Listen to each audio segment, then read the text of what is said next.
আমার মতে বাংলা ভাষার সবচেয়ে মিষ্টি শব্দ হচ্ছে অভিমান। কোনো ইংরেজি শব্দ এটাকে সেই অর্থে প্রকাশ করতে পারে কিনা আমার জানা নেই। অভিমান এক ধরনের মিশ্র অনুভূতি, যেখানে রাগ থাকে আবার ভালোবাসাও থাকে।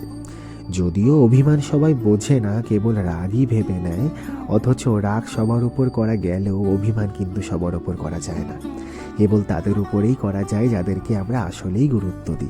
এটা এক প্রকার দেওয়াল, যে দেওয়াল দিয়ে আমরা নিজেদের আড়াল করে রাখি। আবার এটাও ঠিক চাই যে অপরপক্ষ সেই দেওয়ালটা ভেঙে ফেলুক, মিষ্টি এই অনুভূতিটা বুঝুক।